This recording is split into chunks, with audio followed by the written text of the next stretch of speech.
You can find many picturesque lakes in Louisiana, but one of them stands out among all the others.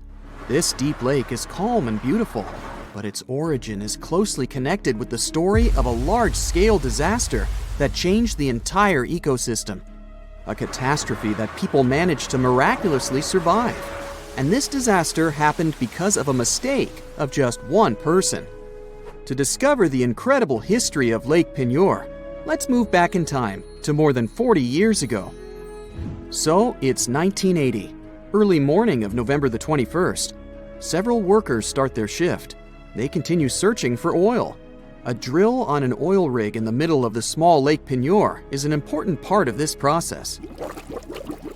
The depth of this lake is about 11 feet. If a grown-up person stands on its bottom and raises their hands, their fingers will reach the surface of the water. Everything goes without problems at first, but then the drill stops. It seems to have jammed at the bottom. Workers try to free the drill, but they can't do it. The engine gets overloaded, and people hear a few pops coming from below. At this moment, the entire rig begins to lean toward the water. The workers on the platform realize that something terrible is happening, so they run to the shore. A strong rumble comes next. The colossal $5 million drilling rig, with a height of a 15-story building, is slowly sinking into the water. But the lake's depth is no greater than a 1-story building. How is it possible? Imagine the water leaving your bathtub through the drain hole. The same thing is happening to the lake now. The drill has punched a small hole in the walls of a salt mine, whose tunnels run through the rock under the lake. And now, millions of gallons of water are pouring into these tunnels. The created pressure is 10 times as great as that in a fire hydrant stream. The miners find out about the disaster. While the water is flooding the tunnels, they're trying to evacuate from the mine. 50 people are making their way through the water and mud using mine carts. A slow elevator can only lift 8 people at a time. It takes 7 approaches to evacuate all the miners. Can you imagine how the people at the end of the line feel? The devastating flood is behind you, and several dozen people and 1 slow elevator are ahead. Fortunately, all the people manage to escape. The water displaces the air from the mine, compressing it. First, it breaks through all the tunnels, and then it comes out from the ground in the form of geysers. But the disaster doesn't end there. A large funnel forms in the middle of the lake. The hole is expanding, pulling more water inside. The land around the lake begins to crumble and fall into the mine. Along with the soil, the funnel pulls in 11 barges, a tugboat, the entire oil platform, and many trees. The whole beach around the lake disappears. There's so much water in the salt cave that the direction of the flow of the nearest river changes. Now, not only the lake, but also the water from the surrounding area is flooding the mine. The funnel is expanding. From the side, you can see the formation of a massive waterfall with a height of 164 feet. This is the height of a 16-story building. At this moment, it's the highest waterfall in Louisiana. Fortunately, the destruction doesn't last long. 2 days have passed. The mine is completely flooded. The funnel has disappeared. The water calms down. Several days ago, it was a shallow lake. Now it has a new bottom, located at a depth of 200 feet. This changes the ecosystem forever. New species of fish and animals appear there. The drilling company paid a fine of $45 million to compensate for the damage to all flooded enterprises. Of course, people investigated the cause of this disaster. It turned out that the engineer made a mistake in the maps. He used incorrect calculations to select the drilling coordinates and got to the salt mine. There is another lake with a huge funnel inside, and it's also artificial. But this time, people created it on purpose. Welcome to California, to Lake Berryessa.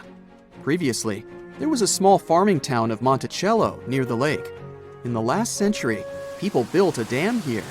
But during the rainy season, the water level in the lake rose and poured over the dam's edges.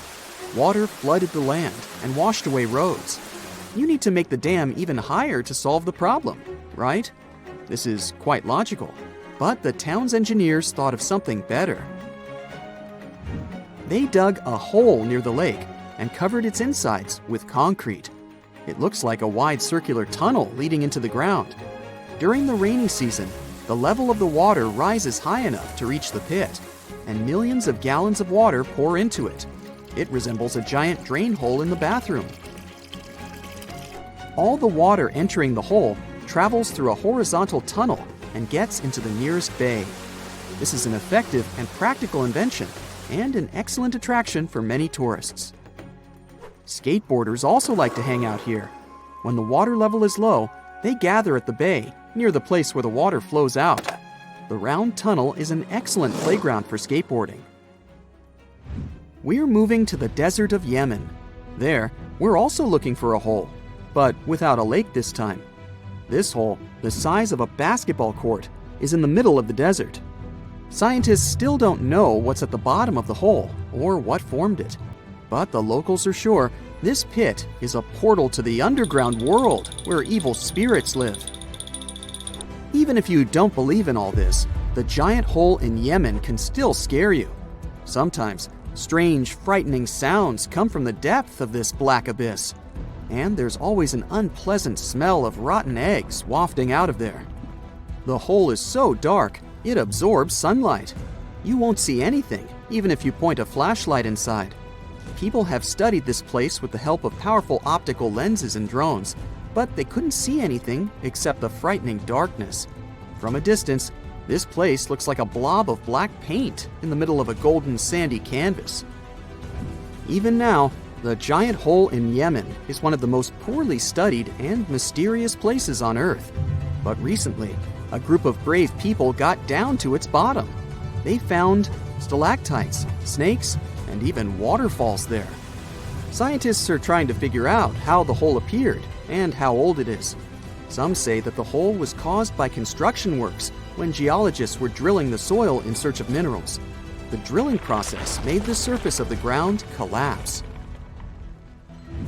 And now, let's visit another famous hole hidden under a huge amount of water. It's the Mariana Trench. This is the deepest pit on Earth, located in the western Pacific Ocean near the Mariana Islands. It's so deep, it can fit 1.5 Everests. To dive to the bottom, you need special equipment that can withstand intense water pressure. It should be a sturdy bath escape with an ample supply of oxygen. It's expensive, but the trip is worth it. In the Mariana Trench, you can meet unique, strange creatures you will never see on the surface or in some other region of the ocean. Toxic crayfish and microorganisms feeding on a substance that looks like oil live here.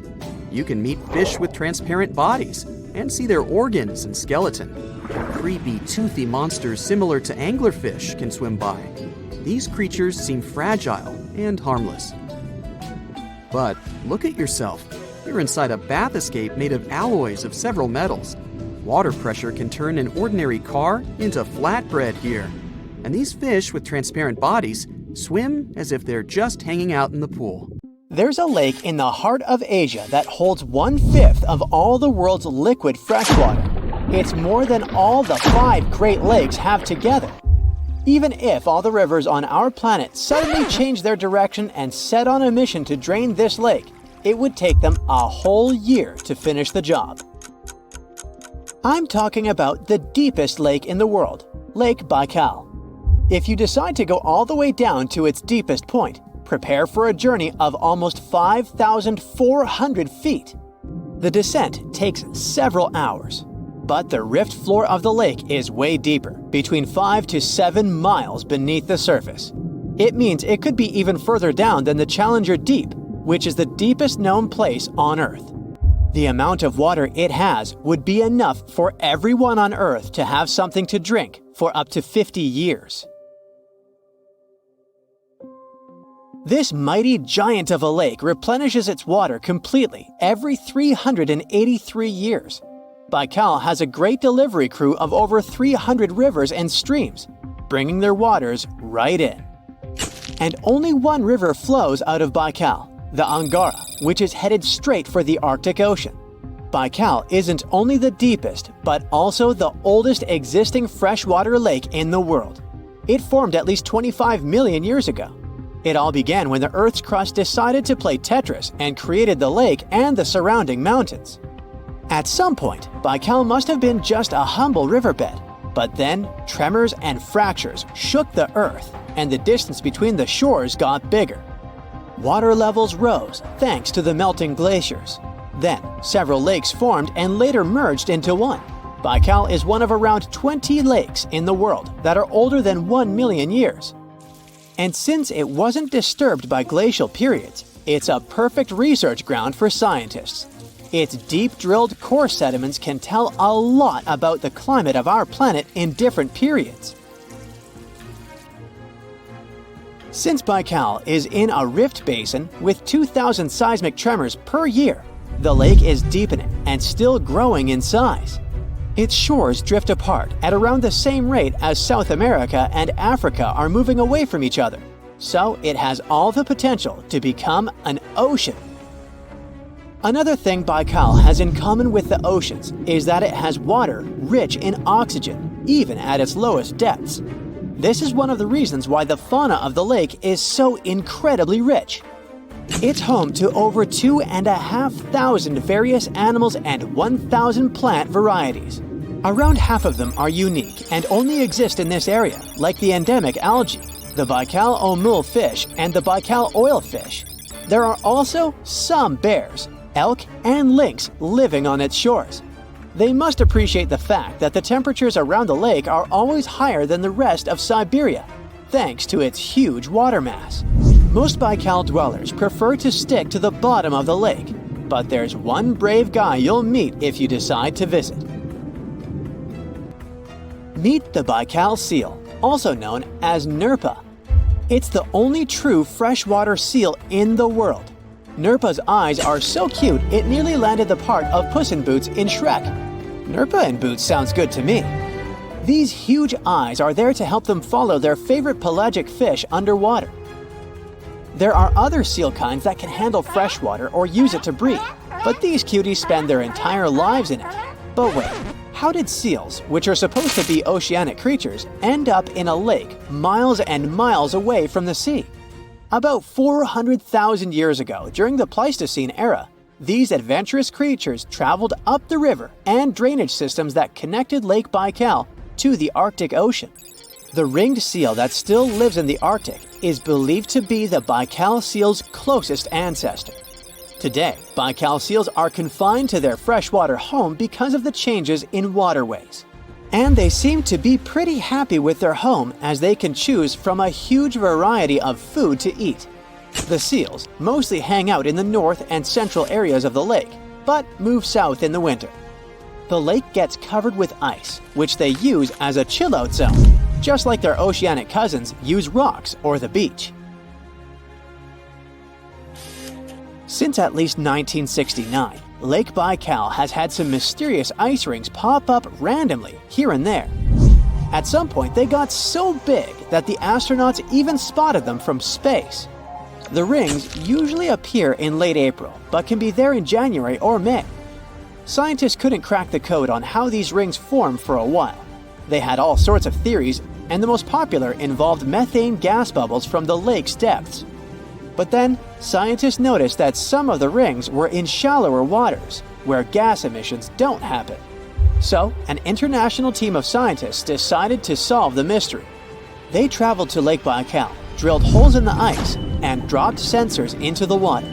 In 2016, when they started the research, they heard that 2 vans had gotten stuck in the mysterious ice rings.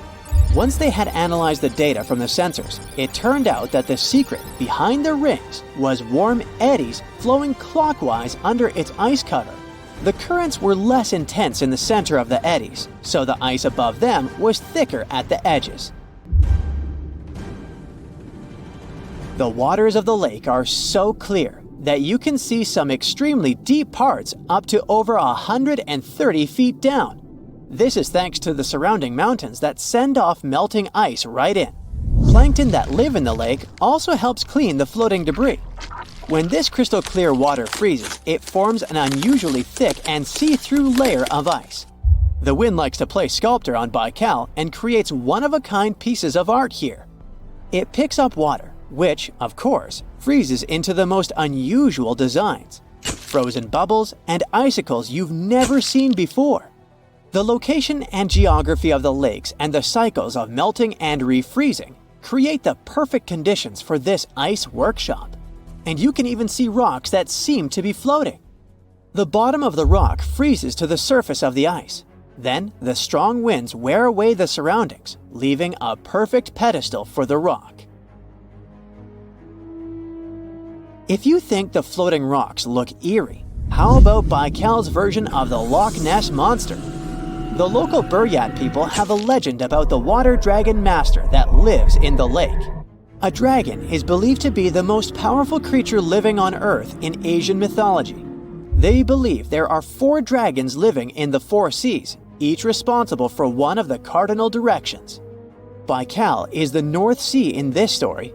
The image of this dragon is supposedly etched in ancient petroglyphs on the cliffs of Baikal.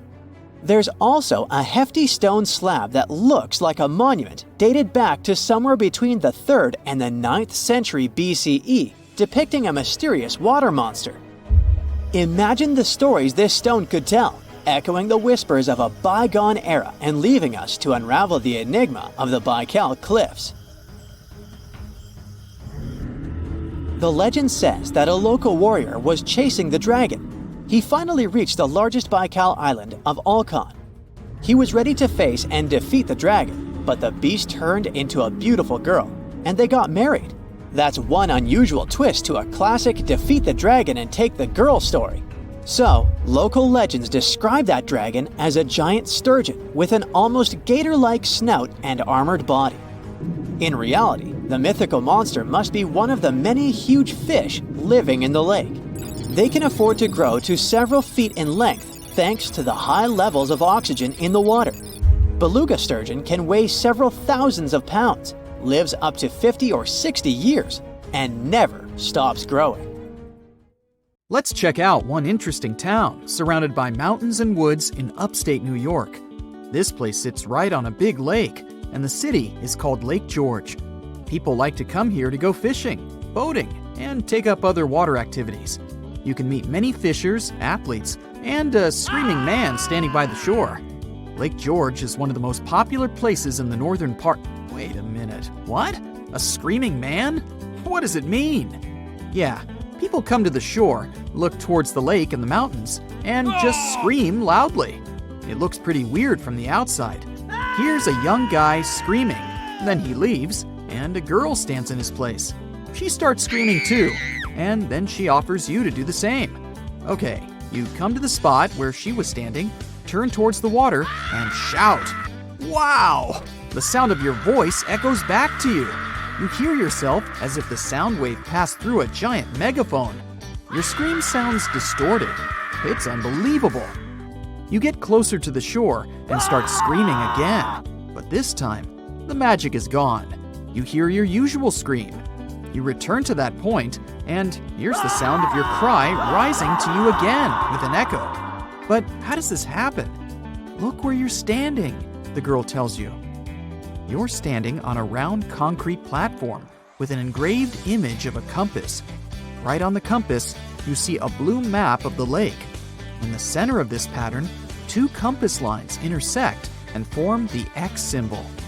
Anyone who stays in this exact spot and shouts towards the lake will hear an incredible echo of their voice. It's as if your scream is coming back to you from another dimension. But the most exciting thing is that people standing nearby don't hear it. They see you as just a screaming person with an ordinary voice. They can hear the echo only in this X spot. Scientists still can't explain this acoustic phenomenon or figure out the reason for this behavior of the sound waves. All they have is guesses and theories. The concrete platform is surrounded by a small curved wall from the lakeside. Some people think that your voice resonates from this wall and creates this sound effect. Many places have similar semicircular walls, but they can't play such an acoustics trick. Another theory says that mountains and water somehow create the echo effect. There's also an old legend according to which a magical creature appeared at this spot. It shouted towards the water, and its wisdom has echoed throughout the lake ever since. I still think the sound resonates from the wall, but let's move on. We have more places to go. The next incredible location we're going to drop by is in California. Welcome to Lake Berryessa. Just stand on the shore and watch. Everything seems normal, beautiful nature, clean, calm water, but there's a huge deep hole in this lake into which millions of cubic feet of water are pouring per second. But don't worry, this is not a natural anomaly or a tunnel to the underworld. It's the glory hole, and people created it. Lake Berryessa is in the area where the farming town of Monticello used to stand. In the last century, people built a dam next to the lake. During the rains, the water level rose and overflowed beyond the edges of the dam. To solve this problem, engineers built a vast hole. To give you an idea of how vast it is, imagine an ant standing on the edge of your bathtub with water flowing through the drain hole. The glory hole is as big for you as the drain hole would be for the ant. The water goes through a long horizontal tunnel and enters the nearest bay. The glory hole is a local attraction and a popular place for tourists. Now let's move to the Caribbean region for another fascinating location. Here, among the clear blue sea, you can find a unique lake on one of the dreamlike islands. Its entire territory looks like a giant concrete platform. But don't swim in it. Steam emanates from the lake's surface because of high temperatures. Almost all the water here is liquid asphalt. Pitch Lake is the largest asphalt deposit in the world. Its depth is 250 feet, which means that a passenger Boeing can fit there in an upright position. Scientists haven't yet studied the lake thoroughly. They think there's a fault in the Earth's crust underneath it. Natural gases and oil pass through this crack and mix with water. Then, all this liquid goes through many chemical reactions and turns into asphalt. The lake contains about 10 million tons of hot material, according to rough estimates.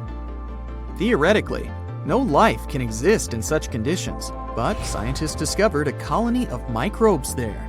This means that life outside of our planet can exist. Saturn's largest moon, Titan, has many hydrocarbon lakes on its surface, similar to Pitch Lake. And if the simplest forms of life can exist here, in the asphalt lake, they may also survive on Titan. Our next unusual lake is in a pretty unexpected place, in the driest region on Earth. And these are not hot dunes and lifeless plains. This region is in Antarctica. A dry area is not where it's hot, but where there's almost no precipitation.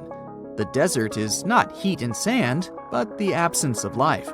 Some areas of Antarctica meet these two criteria. It's so cold here that a mug of tea can freeze in a minute, but the lake we want to see doesn't freeze. Although it's not even a lake, but a pond, because of its tiny size and depth of several inches. It resembles a large puddle of icy water. It doesn't freeze because Don Juan Pond is one of the saltiest reservoirs on the planet. Salt prevents water from turning into ice. But the most interesting thing is the lake's origin. Scientists still don't know how it appeared here. Our next stop is in the southern part of Tunisia. In 2014, a strange lake appeared out of nowhere, right in the middle of the desert. No one knows when the lake was born, since this part of the region is sparsely populated, and people don't live in the area around the lake. Shepherds passing by were the first to have noticed the lake. They told the locals about it. A few hours later, hundreds of people came to the place to swim in the clear, cool water. The lake became a popular place, but after a few days, something strange happened. The water turned dark green. The locals didn't care about this and continued to bathe in the lake. But when scientists and geologists arrived at the place, they immediately declared that the water was dangerous. They said the lake was stagnating. It didn't refresh itself from underground streams, and the rains didn't feed it either. The water became moldy and dirty, and then turned green. The lake contained algae and a lot of harmful bacteria dangerous to the human body. Scientists also found out that the land in this region had phosphate deposits. This substance can decay and become radioactive. But the locals didn't take the scientists' words seriously. Just imagine that you're wandering in the desert under the scorching sun and notice a cool green lake. Few people will refuse to jump in there. The origin of this lake remains a mystery. Some experts think that heavy rains have filled a hole in the ground with water. Water has probably accumulated in the shadow of rocks surrounding the canyon. But another, more frightening theory says that an earthquake formed the lake. The seismic activity must have torn the Earth's crust above the water table. Then, underground springs spilled out of the depths and filled this crevice. This means that all the water that came here can pour back out. Imagine pulling the plug out of the drain hole in a bathtub. Any small earthquake can make the lake's plug fly out. In this case, the gap can take all the water back underground. So let's hope there won't be any swimmers in the lake at that moment. Lake Michigan is one of the largest and most mysterious freshwater lakes in the United States. And now, deep inside it, scientists have stumbled upon something unexplainable. Vast, round craters scattered all across the lake's floor. It all started in 2022. A team of researchers wanted to map the lake's bottom and look for some shipwrecks. At first, they were sure it's going to be just some typical rocky terrain or sandy patches. But what they saw on their sonar screens stopped them cold. Strange circular shapes that looked almost too perfect to be natural. They were hiding about 500 feet beneath the surface, in places where the water turns dark and impenetrable. Those guys are huge, ranging from 300 to 600 feet wide. They also plunge nearly 40 feet deep. And there are dozens of them, neatly arranged like some footprints. But the team had no idea what these things were. Then, in August 2024, the mystery only deepened. Using a remotely operated vehicle, they got a closer look at these formations. There were about 40 of them. No one had ever seen anything quite like this before in the Great Lakes. What could have created those craters? Could they be ancient? Perhaps remnants of some geological event lost to time? If that's the case, it's weird how long these holes have likely been sitting there, undisturbed. Theories started popping up. One possibility was that they could be sinkholes or dolines. Those are basically holes that suddenly appear in the ground when the surface layer collapses. The rock beneath the surface, often made of limestone, gets slowly dissolved by water over time, creating voids underground. When the surface of those voids can no longer hold its own weight, it caves in, and this forms a hole. Think of it like when you poke a straw through the lid of a drink. Sinkholes can be small dips or huge, spanning up to 2,000 feet. They can happen gradually or all at once. Sometimes they can swallow entire cars or even buildings. And Lake Michigan sits on limestone bedrock. It erodes pretty easily when water flows through it. Sinkholes like these have already been found in Lake Huron, and they look kinda similar. But there are some plot holes, no pun intended, with this theory. For example, it's wild how they all would be so huge. It's also weird and pretty rare for sinkholes to occur in a lake bed. They also kinda resemble a straight pattern. They seem to extend generally southward, forming a loose line, which is pretty weird. If these are sinkholes, then they're definitely not playing the usual geological rules. Though it might be some new, unusual process at play beneath the lake's surface that we haven't discovered yet. There's another theory though. Glaciers. Glaciers are wild rivers of ice. They covered much of the Earth during the last ice age, and they're incredibly powerful. While they might move slowly, sometimes only a few inches per day, they have such immense weight that they can reshape entire landscapes over thousands of years. Glaciers can grind and scoop the land beneath them. They're basically like colossal bulldozers. Their weight, combined with the slow but steady movement, grounds down everything beneath them: rocks, soil, even bedrock. This can create deep gouges in the Earth's surface, called glacial troughs. During the last ice age, there were lots of glaciers all over the northern US, including the Great Lakes region. If they moved across what is now Lake Michigan, they could have carved out these deep holes. Glaciers often move in a pretty straight path. As they move, they cause terrain to erode, but the resulting erosion varies based on terrain. Sometimes there are places where the bedrock is softer or fractured, and these places are more easily carved and crushed by the glacier. That could explain why some holes could be bigger and deeper than others. Harder bedrock is less affected. But usually this leads to rounded, crescent-shaped depressions known as chatter marks. Those marks are more like grooves rather than circular, big craters like those in Lake Michigan. Once the glaciers melted, the Great Lakes themselves formed. If the craters were formed by them, they may have filled with water, becoming part of the Michigan Lake. Though this theory is more like a speculation, so we need more evidence. But there's another layer to this mystery. The craters are not just curious geological formations. They actually may hold valuable clues about early life on Earth. Parts of Lake Michigan, especially dark ones, are relatively low in oxygen. It's like a lighter version of deep ocean environments that often have very little of this element. For example, hydrothermal vents deep in the ocean, underwater openings in the Earth's crust with some hot, mineral-rich water that are often very low in oxygen. But some organisms love places like these.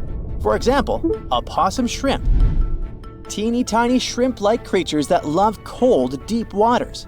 They get their name because they have a pouch to carry their young until they're ready to be on their own, like an opossum. Or deep-water sculpin fish, small bottom-dwelling fish that also enjoys cold lakes. They're well adapted to living in dark waters and usually stay close to the lake bed.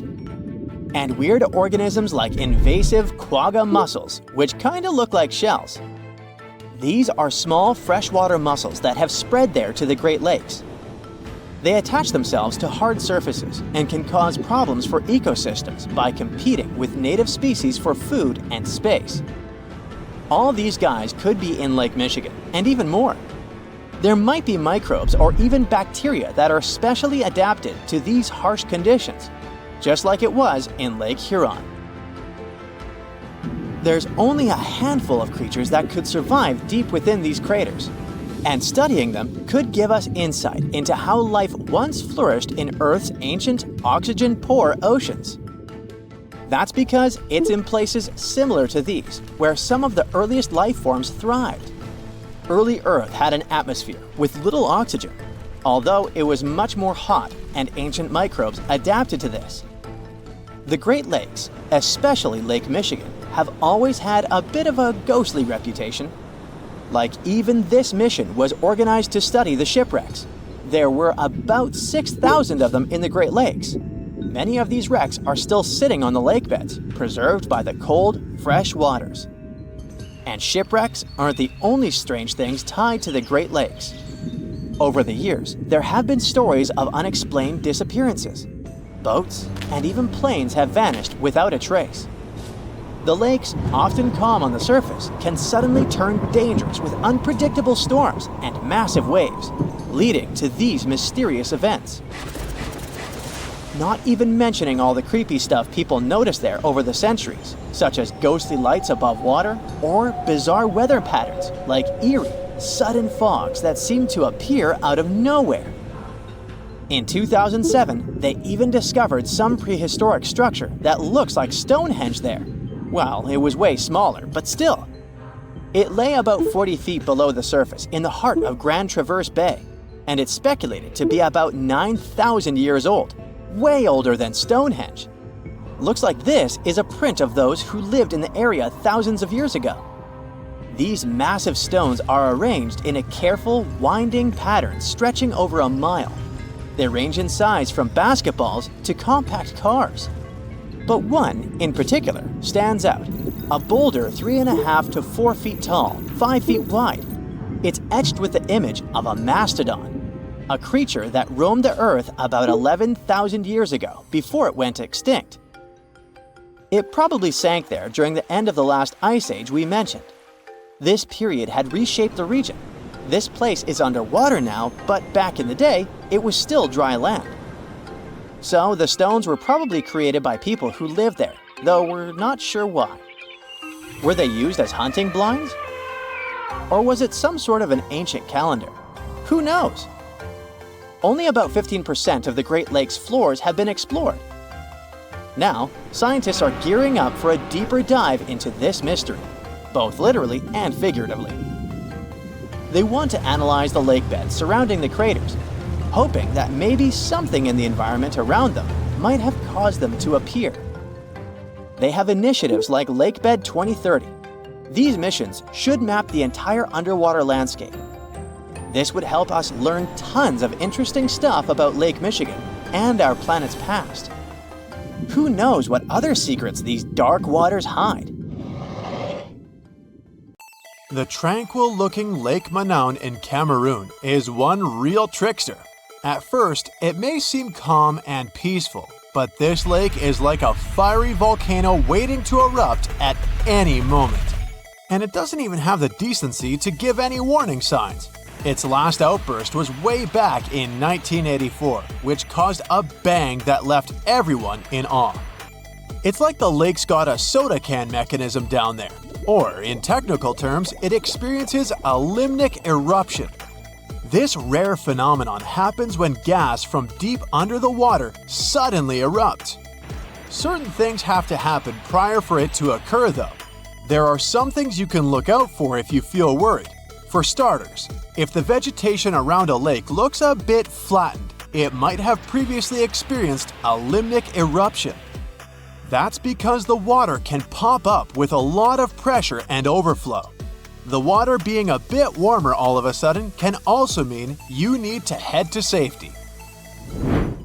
There's this lake in Kazakhstan that looks like a total disaster on the surface, with empty tree trunks sticking out of the water. Not cute.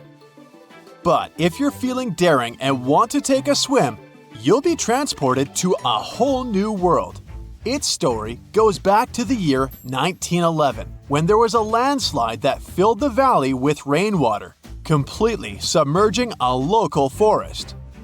As mesmerizing as it might sound, it's no easy task to dive in. The water is freezing, and all the algae, plants, and submerged trees make it a risky obstacle course. Have you heard about this scorching lake on the sunny Caribbean island of Dominica? The water around the edges is at a sweltering 180 to 197 degrees Fahrenheit. No wonder no one has the guts to measure the middle. It's that hot. Sure, the heat may go down once in a while, but who knows when those waters will start boiling again? Plus, this place is full of nasty gases like carbon dioxide.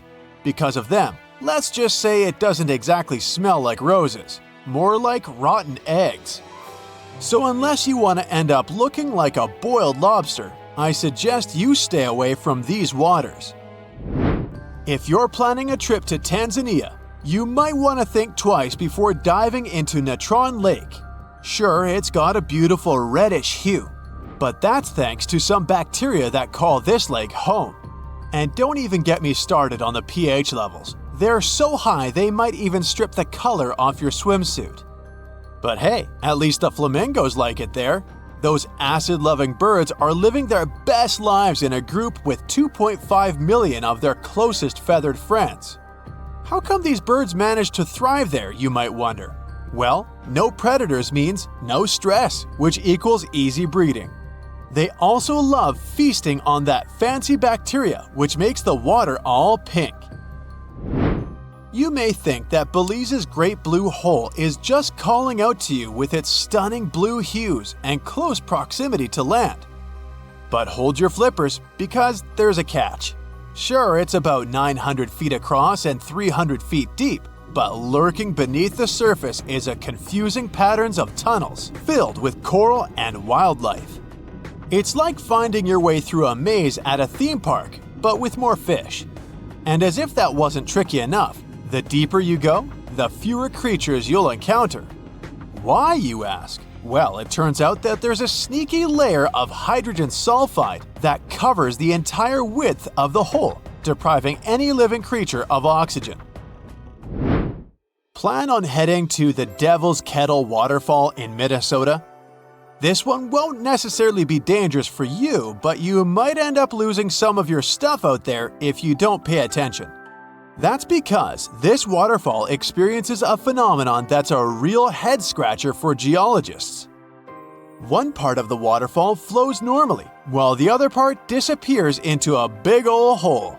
And get this, not even ping pong balls can make it out.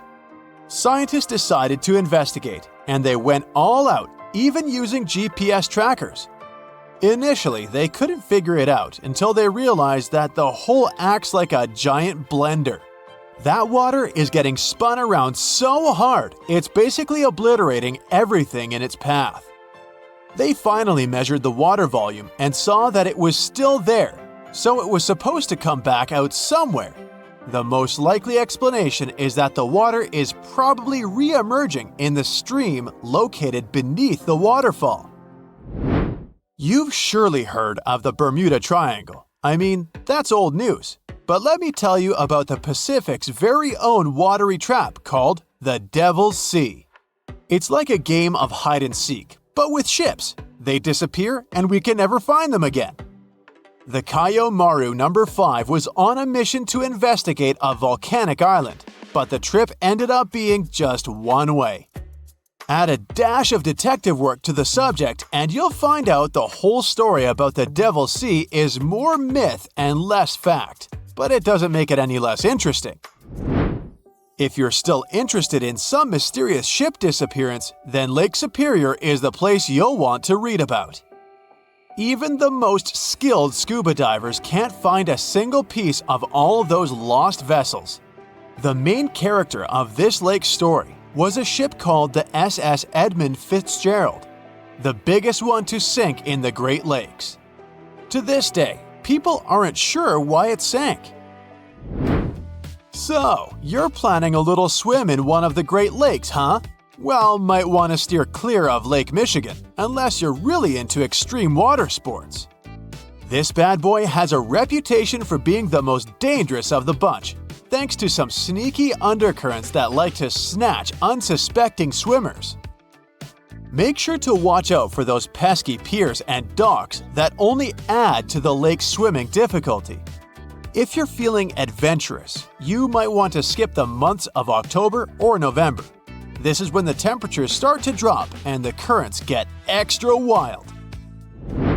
Tibet has its dangerous lake too, and at first glance, it's gorgeous. But don't get too excited.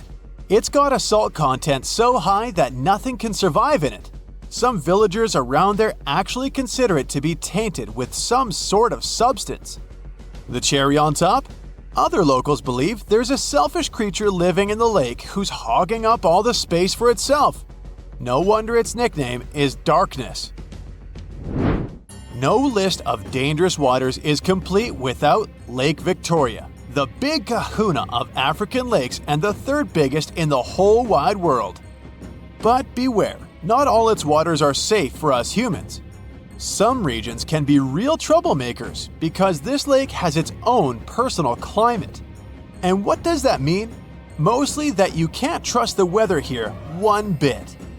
You could be soaking up some sweet rays one second, and the next you're running from a torrential downpour.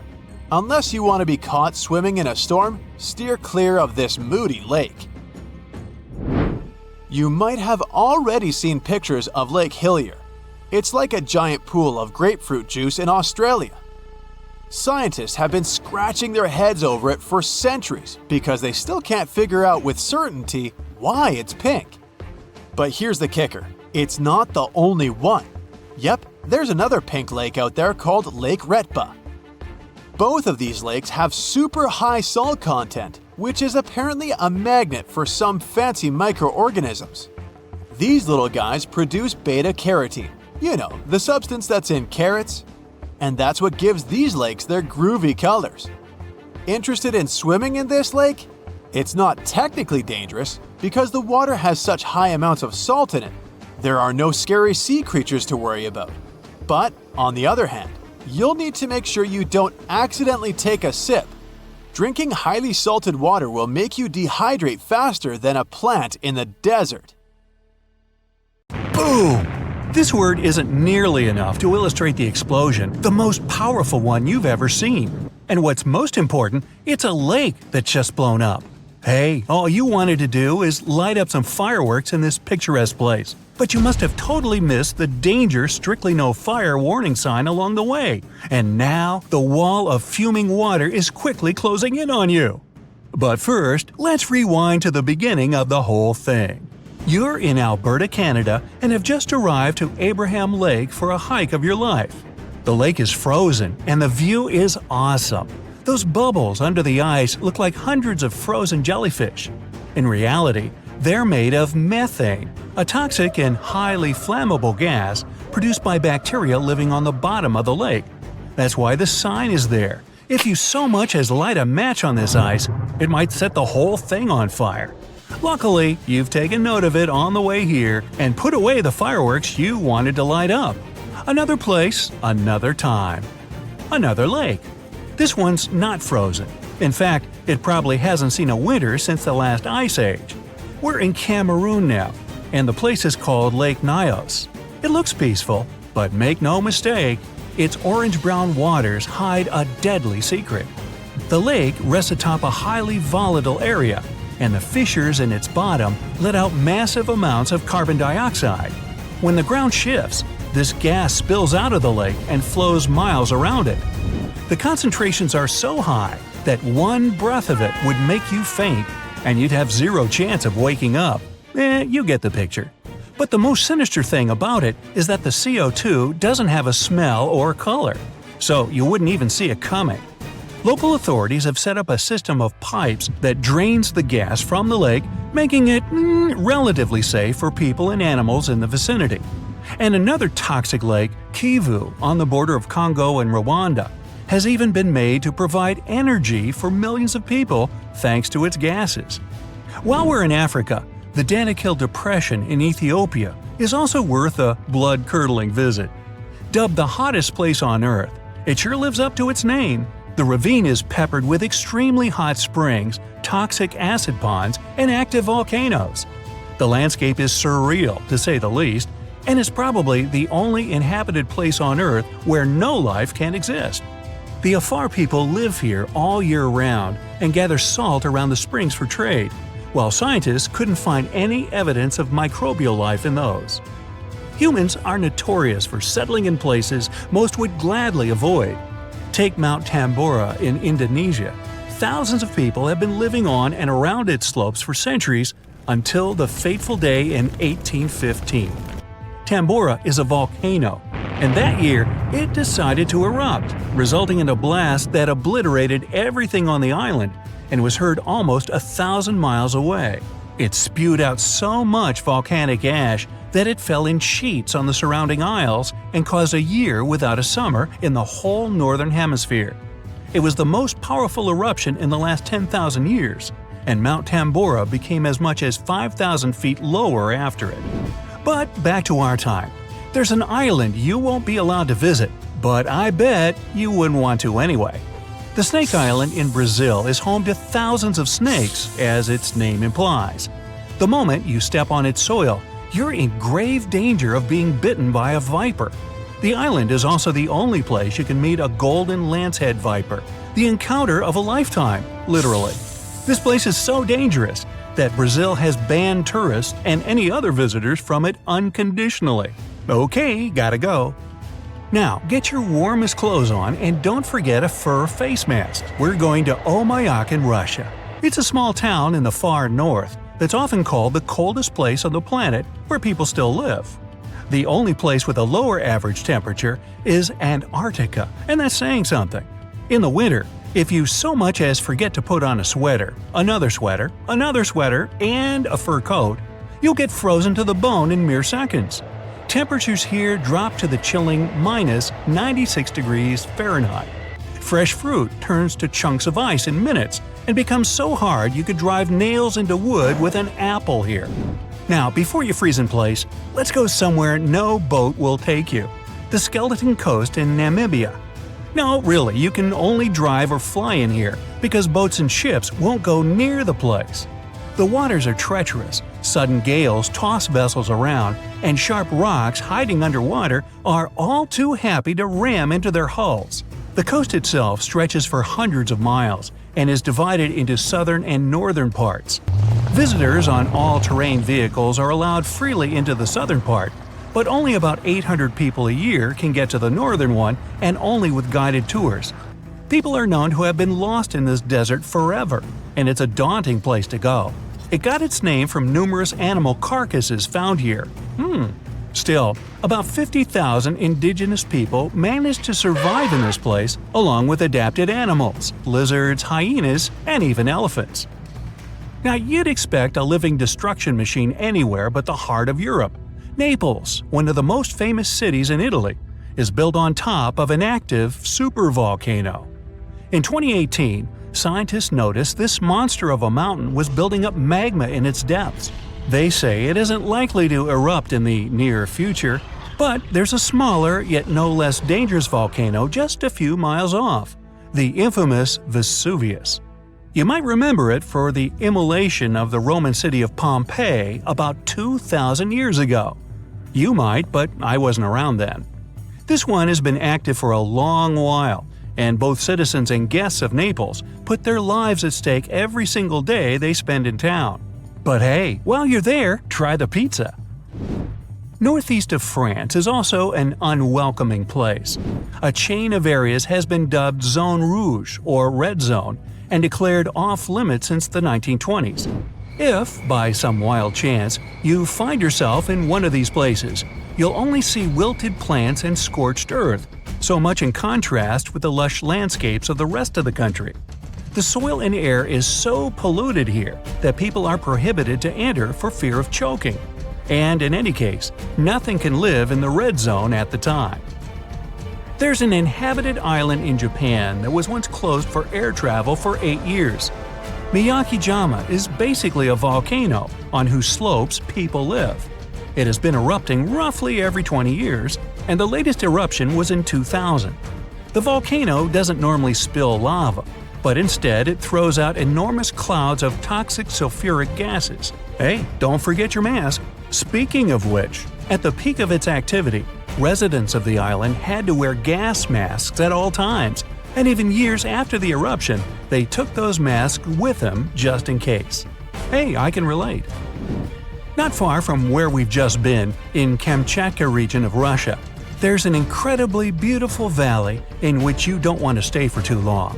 It's ominously called the Valley of Death, and it sits at the base of another active volcano. When the mountain lets out its fumes, spoiler, quite often, the toxic gases, heavier than air, go down its slopes and right into the valley. Small critters have no chance of survival breathing this stuff, and even larger animals and humans will have trouble getting out unscathed. Another deadly vacation destination is Saltstraumen Strait in Norway. It looks serene and beautiful, and you can almost feel it inviting you to take a dip and bathe in its waters. Don't do that though. Every 6 hours, the calm strait turns into a roaring mass dotted with huge and powerful whirlpools. It's all because of a tidal current between two fjords the strait is connecting. Here, on a high tide, the rush of water is too massive for the narrow stream, making it a deadly trap for both swimmers and boats. Now, over in Bolivia, there's a 45 miles long road that only the bravest dare to traverse. Yungas Road goes along the side of a mountain range and is a major attraction for cyclists craving for a thrill. A new passage has been built that bypasses the most dangerous parts of the route, but the original road was very narrow, with the abyss and no guardrails to speak of on one side and a steep slope on the other. Frequent landslides, fog, and rains made cycling here extremely dangerous and unpredictable, which, of course, never stopped adrenaline seekers from all over the world to come here for a bike ride like no other. Finally, if you like hot springs, you might also love a visit to Boiling Lake in Dominica. Located in a national park, it's a cavity filled with constantly boiling water from the rivers in the vicinity. It's kept hot by the extremely hot springs of toxic gas, and the fumes above the surface are also toxic. The lake attracts tourists, but getting too close to it might prove really dangerous. It's known to burst, flooding the surrounding area with clouds of gas.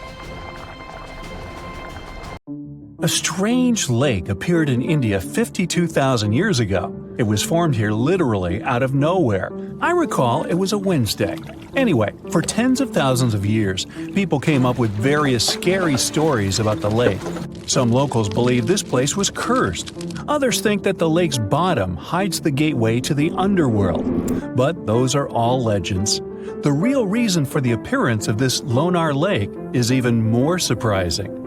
At first, scientists were sure that the lake was an ancient crater of a long-extinct volcano. It's in a balsam field made of 65-million-year-old volcanic rock.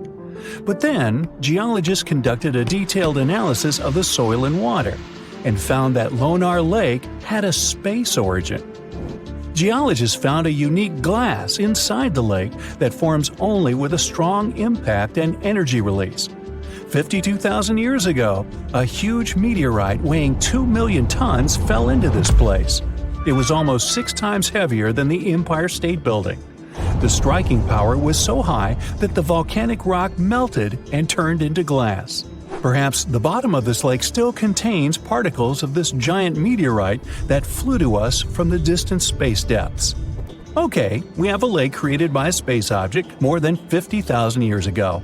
But even this is not the strangest thing about it. In 2020, the locals noticed that Lonar Lake had turned pink. In just a few days, the salt water mysteriously changed its color. Biologists and geologists immediately took water samples to the Scientific Research Center. The detailed analysis showed that the water contained an increased level of unique microbes. They accumulate on the surface and emit some pink pigment. Soon these microbes settled to the bottom, and the lake became transparent again. Also, rains help the water go back to its usual appearance.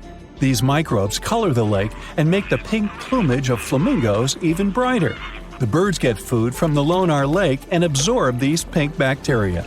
Now, Lonar Lake is a popular place among tourists, but this is not the only thing that may surprise you in India. Our next stop is a small village with about 2,600 people located in a hot rainforest. The locals are very hospitable. They welcome not only tourists, but also one of the most venomous reptiles on the planet. King cobras are crawling in almost every house in this village. Locals are happy to see them as if they were their pets. People share water and food with these animals. They even give the reptiles a special corner where they can relax from the scorching sun. Cobras crawl in houses, schools, and even on the streets. Humans and reptiles are used to each other and feel safe. There has never been a case of a cobra attack in the village. It's the only place in the world where these venomous reptiles live in such harmony with people. Now, imagine a town that consists of many little united villages. The residents are all engaged in agriculture. They know how to extract water from ground rocks, and they bargain well. The town has been thriving for several centuries, and people live happily in it. Then, one day, everything changes. All the residents quickly pack up their stuff and run away from their homes. Overnight, the town becomes abandoned. It is a real story that happened in the state of Rajasthan in 1825. And still, no one knows why the people disappeared from there. The most popular version says that the cruel local ruler collected large taxes from the locals. Then he fell in love with the daughter of the chief of this town and threatened that he would collect extra taxes if the girl refused to be his wife. Citizens decided to support the woman and her father and left their homes in one day. This town is still empty, but the locals from the nearest cities are afraid to approach. Our next stop is the state of Maharashtra. There's a small village there with very positive people. They go to stores, cafes, schools, and banks. Everything here seems quite ordinary, and you wouldn't notice what's so special about this place. But just wait for the night to come. People go to sleep and no one locks their houses. There are no locks at all in this village. The door of any building is always open here. The owners leave the shops, cafes, and libraries open. When locals go to work, they don't lock up their homes either. They don't hide money and jewelry. The reason for this is the complete absence of thefts. The villagers are sure that anyone can get into serious trouble for stealing. According to a legend, about 300 years ago, after prolonged rains and floods, a large black stone slab appeared in the center of the village. This slab symbolized an Indian mythical creature that watched over the locals. At some point, people stopped locking their houses because they knew that no one would dare to commit theft in that creature's face. In 2015, a police station was opened here, but almost no one has reported an incident since then. The building doesn't even have doors because the police don't keep anyone there. Another fantastic place in India is a village in the state of Assam. Hundreds of locals prepare here for an unusual celebration every now and then. They arrange a magnificent wedding ceremony. They set the table, dress up in beautiful costumes, and bring gifts. And all this for the newlyweds. But instead of people, frogs get married here. Locals hold weddings for wild frogs to summon rain. The incredible thing is that the ceremony looks just like a real wedding. The fun can last all day until late at night. Now, there's one dangerous and inaccessible island in India. You can find it in the Bay of Bengal. It's called the North Sentinel. It's a small piece of land that looks like a tropical paradise. But you won't be able to get there. Since 1956, nobody can travel to this place. The Coast Guard is always sailing around and patrolling the area. The reason for this is the local Sentinelese tribe. This tribe lives isolated from the whole world. They don't know about modern technologies, the internet, or television. For centuries, the Sentinelese have lived on their own, away from civilization. And the people from India want to keep it that way. Anyone who approaches their island is welcomed by the tribe with a flurry of spears and arrows. And it doesn't matter if you're coming by boat or helicopter. Another reason why you can't get on the island is the Sentinelese immune system. The Coast Guard is trying to protect the local tribe from possible diseases and infections that outsiders can bring with them. The locals have no immunity from the flu or even a simple cold. They don't know what that is. Also, there are coral reefs and limestone around the island, which significantly complicates the passage of large ships. Despite all the prohibitions, many people tried to get to the island. In 1880, one officer accidentally discovered this island. He went ashore and found a noble soil ideal for growing coconut palms. The officer also noticed several huts on the island, but didn't dare meet the locals. Explorers and travelers presented the islanders with fish as a gift many times. The locals accepted it, asked for more, but still didn't let them approach their houses. It was also challenging to make friends with the tribe because they communicate in one of the most difficult languages to learn in the world. Scientists and linguists have been studying this language for decades. At the end of the 20th century, outsiders made some progress in building a connection with the tribe. In 1991, a team of anthropologists invited the islanders aboard a large ship. They gave bags of coconuts to tribe members. This may be where the phrase "left holding the bag" came from. Or not. Otherwise, let's just leave these folks alone, shall we? Now, the Mariana Trench is the deepest and probably the most enigmatic place on Earth, whatever that means. Bizarre creatures, such as deep-sea anglerfish, frilled and goblin sharks, barrel-eyed fish, hatchet fish, live in a crescent-shaped trench in the western Pacific. Just 3 people have ever descended down the Challenger Deep in the southern end of the Mariana Trench. There, at a depth of almost 11,000 feet, vents are bubbling up carbon dioxide and liquid sulfur. Mud volcanoes erupt under the pressure 1,000 times greater than at the surface. And so, it's no place I want to go. So bye! Get back in there. Alright, since you clicked, Yeah, you're about to visit places no less mysterious and creepy than the Mariana Trench. Your first stop is Mexico, the Yucatan Peninsula to be precise. See those bottomless sinkholes filled with crystal clear water? It's fresh water that overlies salt water seeping from the sea. The sinkholes are called cenotes. The Mayans believe these natural wells were the gateways to the underworld. Thousands of cenotes, created by collapsed limestone bedrock, form one of the world's longest underwater cave systems. You can easily get lost in this tangled, mysterious network. Now it's time to visit the Caribbean. There, you'll get to a depth of almost 8,000 feet to see the Van Dam vent field. The hydrothermal vents fire out streams of muddy, scalding water, with the temperature reaching 400 degrees Fahrenheit. That's almost enough to bake a pizza.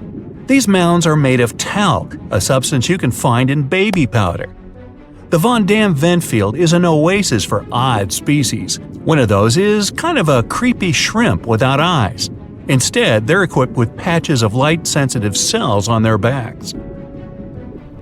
Now, you don't have to travel far away. The next enigma on your list is also in the Caribbean. Just off the coast of Belize, there is a giant sinkhole. It's also blue. Yep, that's the Great Blue Hole. The thing is about 1,000 feet across and more than 400 feet deep. Once, a long time ago, this hole was a cave until rising waters filled it, making it collapse in on itself. The deeper you descend into the Great Hole's crystalline waters, the darker it becomes. You see tons of stalactite-filled caves, but don't even try to enter them unless you want to get hopelessly lost. Once you reach a depth of 50 feet, you notice the water shimmer. That's the invisible line dividing the sinkhole's salty top from the freshwater abyss. Time to get out of there. Who knows what you might come across in the murky depths? Your next destination is off the Pacific Northwest coast. Almost 500 streams of methane bubbles were discovered there several years ago. Because of the bubbles, the vents got the name champagne seeps, which sounds better than the fart spas. Scientists are still puzzling over this phenomenon. Where does the methane come from? Underwater cows? Why is its temperature warmer than that of the surrounding ocean? And most importantly, what would happen if you managed to light a match somewhere near a large bubble? Methane is a highly flammable gas, and setting a methane bubble on fire, well, you get the picture. And now you're off to Iceland. The plan is to dive into Silfra, a fissure filled with pure glacier water. This 206-foot deep crack is the only underwater place on the planet where you can touch two continents at once. The deeper you go, the darker it becomes. The rocky landscape looks otherworldly. Divers who dare to visit this incredible place risk having their gear frozen, getting hypothermia, or not surviving whatsoever. After all, the water temperature in Silfra Fissure is about 35 degrees Fahrenheit year-round. Your next destination is Scotland. Okay, cue the bagpipes. If you dive in the Gulf of Corryvreckan, a narrow strait between two islands, you'll see massive underwater rocks and deep holes. They create the third largest permanent whirlpool on the planet, the Corryvreckan Maelstrom. The water moves through the strait at breakneck speed. It hits the underwater rocks, and the place looks like a pot with boiling water. The waves, created in the process, sometimes reach a height of 15 feet, and you can still hear the roaring whirlpool from 10 miles away. It's believed the Corryvreckan Maelstrom has swallowed dozens of sailors over the centuries. They were caught unaware by the ferocity of this natural phenomenon and pulled underwater in the blink of an eye. Okay, enough bagpipes. Your adventures are getting more and more extreme. You're heading for Antarctica. There, in the Southern Ocean, you'll find the Ross Sea Ice Shelf. Say that 5 times real fast. Later, not now. It's roughly the size of Spain, with the ocean underneath containing as much water as the North Sea. Once, scientists drilled all the way down through this enormous chunk of ice. Imagine their astonishment when they found life in those extreme conditions. The researchers came across dozens of mysterious species not known before. The most unnerving were upside-down swimming fish and overturned sea anemones hanging in the frigid waters. Hopefully, bizarre places with a notorious reputation don't frighten you. Well, too bad, because you're about to visit the Bermuda Triangle. It's an area between Bermuda, Florida, and Puerto Rico where planes and ships seem to vanish in thin air. For the first time, this place attracted a lot of attention in 1945. That's when 5 U.S. Navy planes disappeared during training. Before radio contact was lost, the flight leader said, "We're entering white water. Nothing seems right." After that, the planes with 14 men flying them disappeared. Even scarier, a rescue plane with 13 people on board never came back as well. Some people believe the mythical city of Atlantis lies at the bottom of the triangle. They claim its inhabitants use extraterrestrial technologies to sink ships and crash airplanes. Others blame rare and unexplored natural phenomenon, for example, magnetic anomalies, or massive pockets of flammable methane gas. There we go again. Then, if a bolt of lightning ignited a giant methane bubble near a ship or a plane, this could probably make it sink without a trace, except the smell. But methane is found everywhere all over the world, and it never behaves this way. Some experts aren't sure there's a mystery to explain whatsoever. Lots of busy routes pass through this area. No wonder more ships and planes sink there than anywhere else. Now, prepare some warm clothes. You're heading for the north again. Your destination is Cape Desolation in Greenland. Nice place. In 2012, Canadian researchers were sampling the water in that area, and their equipment came back to the surface with pieces of coral attached to it. That's how a cold water coral reef was stumbled across. These unique pinkish corals can easily go without sunlight and live in strong currents 3,000 feet below the surface. Another unique spot you can't miss lies between Greenland and Siberia. The Baikal Ridge is the deepest and most remote portion of the global mid-ocean ridge system. In some places, it reaches the depth of more than 3 miles. It's only natural the darkest corners of this underwater world remain unexplored. Fascinating chemical reactions happening at the bottom of the ridge produce hot fluids rich in minerals. They spew, like freshmen at a rush party, from seafloor vents. And since these vents are isolated from the rest of the ocean, they're hot spots for bizarre creatures found nowhere else in the world. Your next stop is just off the coast of Cuba. Circular columns, paved floors, symmetrical stone structures. That's what the Cuban underwater city looks like. What happened there? Why was a large city abandoned at a depth of more than 2,000 feet? Lots of people believe those are the ruins of a long-forgotten civilization. But scientists have their doubts. They claim the lost city is nothing but a natural phenomenon that appeared about 5 million years ago. The disc and donut structures often appear around the areas of the seafloor where natural gases break free. Again with the gases. When you come to visit the Sargasso Sea in the middle of the North Atlantic Ocean, you won't find its shores. Instead, it's surrounded by powerful ocean currents. These are the same currents that turn the sea into a gigantic convention for dense brown seaweed. In the 19th century, a French ship was discovered in the Sargasso Sea. Its sails were set, but not a single crew member was on board. This mysterious disappearance made people believe the seaweed was carnivorous. The Sargasso Sea is indeed a weird place. It's always eerily calm and unnaturally warm, even though it's surrounded by the churning, freezing waters of the Atlantic Ocean. Could one of these bizarre places become a home to the largest marine predator ever, the megalodon? The giant shark's teeth, some larger than an adult man's hand, have been found pretty much all over the world. But since these creatures preferred warm, shallow waters, they lived along the coastlines of all continents except Antarctica. In other words, it'd be a waste of time to search for the giant predator in the depths of the Mariana Trench, in Greenland, or in Mexican cenotes. But then, could it choose the waters of the Caribbean to hide from the hustle and bustle of the modern world? Don't get your hopes up. There's been no proof the megalodon does exist these days. It wasn't a shy, elusive animal, and still, no one has seen this shark lurking around recently. Not even near the fart spas.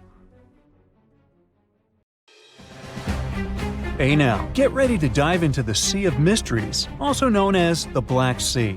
It is the largest inland body of water in the world, bigger than the entire state of California. It has dozens of lost ships and some secret underwater tunnels. And some people believe it's an ancient quarry that was mined out in 6 stages. The Black Sea has distinct vertical layers that don't mix, with higher and lower salinity. The salty water comes from the Mediterranean, and fresh water comes from rivers. 10 of the largest rivers in Europe flow into the Black Sea. It receives more fresh water from the rivers and rainfall than it loses from evaporation. The extra water flows through the Bosphorus into the Marmara Sea. There are 2 flows going through the straits. The upper flow leaves the Black Sea and takes surface water out of it. The bottom flow carries salt water from the Mediterranean to the Black Sea. That's why the upper layers of the Black Sea are less dense than its saltier lower layers. The oxygen that comes from the atmosphere and photosynthesis stays in the surface layers. Everything deeper than about 300 feet in the middle and up to 500 feet near the edge is not fit for life. Only certain bacteria can survive in these conditions. Although there's no air deep down in the Black Sea, the upper layer is home to around 750 species of phytoplankton. Eggs and larvae of fish and invertebrates chill in coastal regions. There are also 180 fish species in the Black Sea, and some of them are valuable, such as horse mackerel, spiny dogfish, and sprat. The water level in the Black Sea is always the same because there are no high or low tides, so the sea is always calm, quiet, and serene on the surface. But it has one surprise feature, an underwater river. It's a current of salty water flowing through the Bosphorus Strait and along the seabed. This amazing discovery was made by scientists from the University of Leeds and was announced in 2010. It's the first undersea river of its kind ever found. The river forms because salty water from the Mediterranean Sea spills through the Bosphorus Strait into the Black Sea, where the water is much less salty. The no-air zone of the sea is an ideal conservation chamber for what's hiding on its bottom. The Black Sea is like a treasure trove for shipwrecks, and we discovered it by accident. Some maritime archaeologists were studying sea levels to see how quickly the water levels rose after the last ice age, and they ran across over 40 previously unknown shipwrecks as a complete bonus. Researchers used 2 remotely operated vehicles to explore the seafloor and the wrecks. Thanks to it, we have a video and detailed 3D images of the ships that were stitched together from thousands of high-resolution photos. According to the New York Times, some of the standout discoveries among the 44 ships found include a medieval training vessel from the 13th or 14th century. Expedition members nicknamed another ship from the Ottoman Empire the Flower of the Black Sea for its beautiful petal carvings. The team also noticed unusual details on other ships, like coiled ropes, chisel marks, rudders, and other carvings. So far, they haven't announced any plans to excavate the shipwrecks, but the ships might be filled with historical treasures like books, parchments, and documents. It's worth a try to rescue them. The most extraordinary discovery in the Black Sea is what archaeologists believe to be the world's oldest intact shipwreck. It has been lying undisturbed for over 2,400 years. This ancient Greek vessel, 75 feet long, was found with its mast, rudders, and rowing benches all still in place, over a mile beneath the surface. Researchers believe the ship was a trading vessel, like those depicted on ancient Greek pottery, such as the Siren vase in the British Museum. This vase, or vase, dating from the same period, shows a vessel carrying Odysseus past the Sirens. The team took a small piece for carbon dating, and the results confirmed it as the oldest intact shipwreck known to humankind. The fact that it's so elaborate and well-preserved deserves a standing ovation for shipbuilders of the ancient world. Without microbes, worms, or other creatures to eat away the wrecks, it's no wonder the ships are in almost perfect condition. If the Titanic had sunk in these waters, we would have found it in a much better state now, not being eaten by nasty underwater microorganisms. Now, there's an interesting theory called the Black Sea Deluge hypothesis. which suggests a huge flood happened around 7,500 years ago. Two geologists in the 1990s suggested that at the end of the last ice age, when the Earth's climate was heating up, ice sheets were melting and sea levels were rising. The Black Sea was a much smaller freshwater lake. It was separated from the Mediterranean Sea by a natural dam at the Bosphorus Strait. As global sea levels rose, the Mediterranean overflowed into the Black Sea basin. They suggest the sea level rose by 6 inches every day, flooded coastal settlements, and changed the environment for good. Samples from the Black Sea floor show a sudden shift from freshwater to marine species around that time, which means there was a rapid influx of salt water. Underwater surveys have also found what look like the old shorelines and human-made structures. So, people were living in areas now submerged by the Black Sea. Plus, the timing of this flood matches up with known patterns of human migration into Europe, Asia, and Africa. They also say this flood could be the terrible flood from the story of Noah's Ark. Critics of the deluge theory say the evidence isn't as straightforward as it seems. Some think the transition from freshwater to saltwater in the Black Sea was more gradual than one sudden flood. They're also debating if people left the settlements before they went underwater or as a result. An old chronicle that's been around for about a century says there were 2 underground tunnels starting in what is now Romania and Bulgaria and stretching all the way under the Black Sea to Turkey. Back in the day, peasants used these tunnels to move their flocks of sheep to the Ottoman Empire and countries on the Asia Minor Peninsula. Who built these tunnels and why they run under the sea is a complete mystery. At some point, the entrances to these tunnels were sealed off for national security and were under tight guard. The security forces knew all about these massive tunnels and kept them off limits. In the 1980s, a group of people working on the Danube-Black Sea Canal accidentally found another entrance to these mysterious tunnels. This one was in a cemetery in a town of Romania. Canal workers used it to regularly cross over into Bulgaria. One more cool thing about these 2 tunnels is that some people think they were built thousands of years ago. If you ever try to dig a tunnel under the sea, you'll know how tricky it is even now with all the tech we have.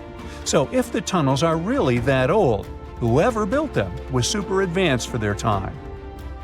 Now, there's an urban legend that says that the Black Sea has its own version of the Bermuda Triangle. Fishers describe some wild whirlpool that appears out of nowhere and drags entire flocks of birds, ships, and even small islands under the sea. And once, things got even wilder with a ship that vanished under weird conditions in 1944. It was during daylight, and some black fog with green flashing sparkles suddenly surrounded the vessel. No one has ever seen it since, and no one knows for sure if the story is true. But it sure adds a spooky touch to the mysteries of the Black Sea. Imagine you're surfing a perfect wave, and then it suddenly freezes. Well, it sure sounds creepy, but couldn't possibly happen in real life, right? Wrong. You can see mind-blowing frozen waves in Antarctica. These waves occur when the ice gets compressed and the ever-increasing pressure squeezes the air bubbles out. As for the beautiful blue color, it's the result of ice melting and refreezing. When the summer begins, an ordinary-looking river in Colombia transforms into a liquid rainbow. Caño Cristales, also known as the most beautiful river in the world, sparkles in 5 colors: red, black, green, blue, and yellow. It only looks like this for 6 months of the year because the aquatic plant that gives it the bright hues needs the right water level and amount of sunshine to use its magic. Australia is home to a unique horizontal waterfall on the coast of the Kimberley region. It's really just a fast tidal flow moving through 2 narrow-aligned rocks. The tides can rise 30 feet. The falls reverse whenever the tide changes. Also down under is the biggest single rock in the world. It's so big that it even looks like a large hill. It has a circumference of 6 miles and is 1,150 feet high. The edges are eroded since the rock has been around forever. These mud brick buildings are 7 stories high and were built out of fertile soil, hay, and water that were made into bricks and left to bake under the sun for days. The ground floors were used for keeping livestock and grains, and the upper levels were places for socializing and catching good views. Antelope Canyon in Arizona, also known as the place where water runs through rock, has 2 sections of slotted canyons. Throughout the years, the water running through sandstone has created a picturesque formation like no other. If you ever set foot on the arid soil of the Namib Desert in Namibia, prepare yourself for an eerie picture. You'll see countless circular patches between 6 feet to 50 feet in diameter.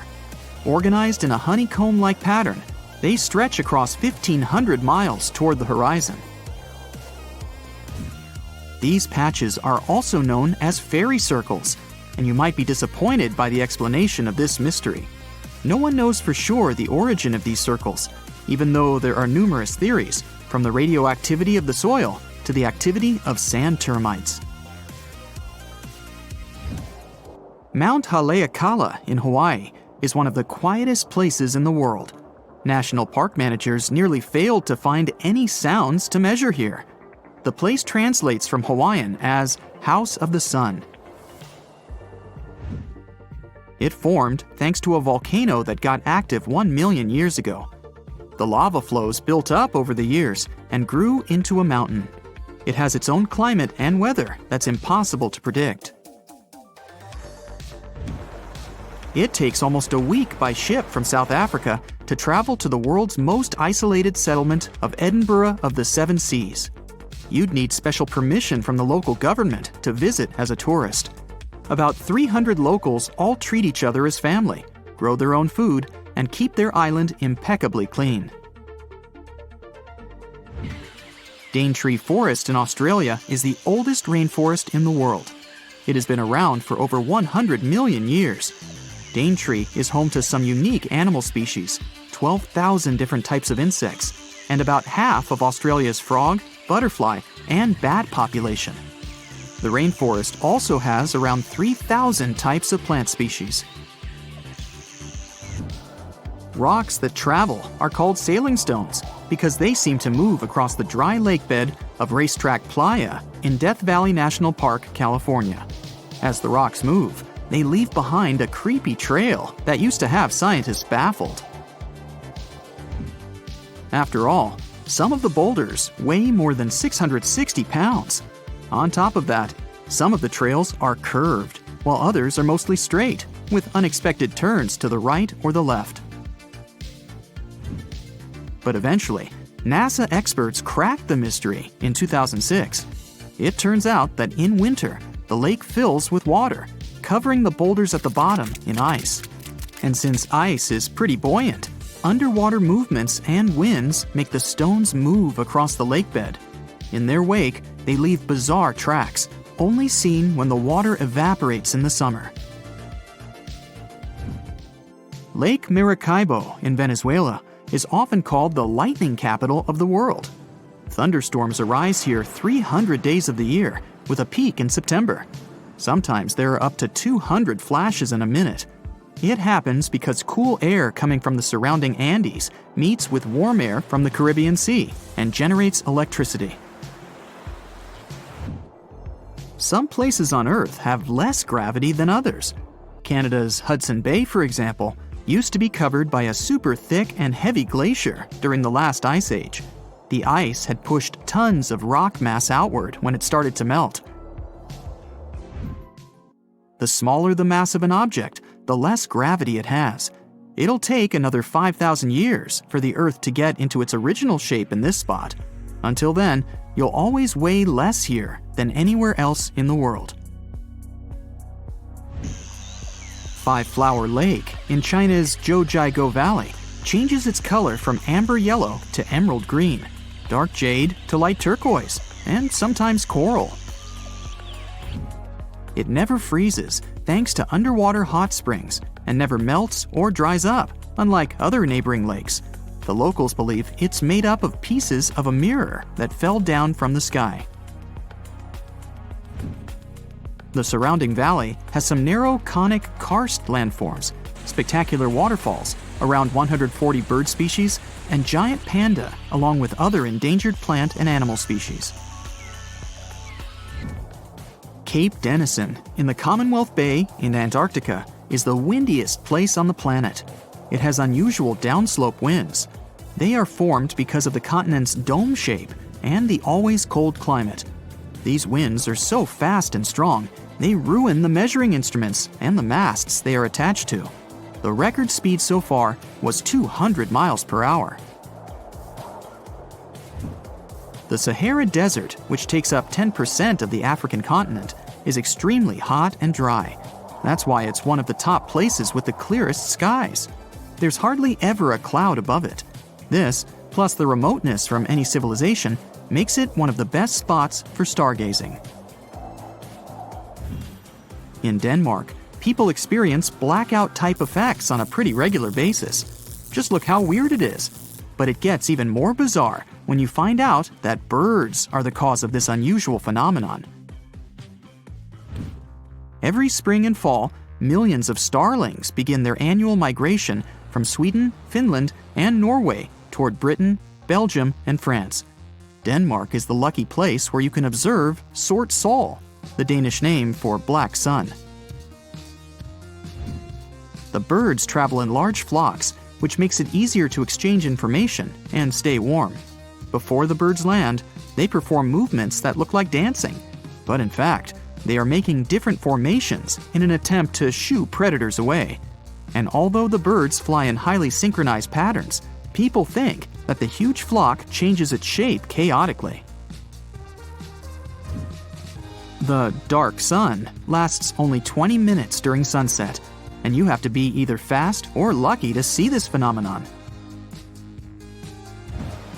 The secret of the cotton candy color of Pink Sand Beach in Barbuda is the crushed corals on it and tiny single-celled red organisms living beneath them. You can see that famous shade when the waves are strong enough to wash that mix ashore.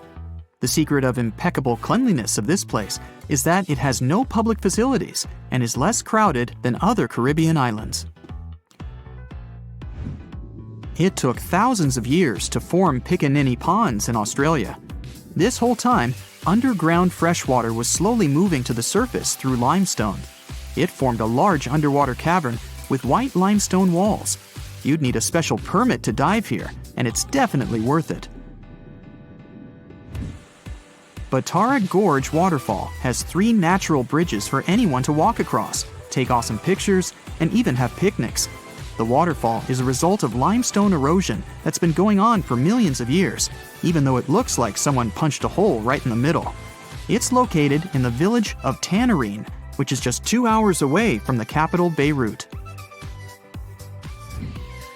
A village in the Meghalaya state in India is known as the wettest on the planet, according to the Guinness World Records. The average annual rainfall here is about 470 inches. It's a result of warm, moist monsoon winds coming from the Bay of Bengal, bringing clouds full of rain. It flows into rivers and waterfalls and never stops. The locals that work in the fields always wear basket-like covers to protect themselves somehow.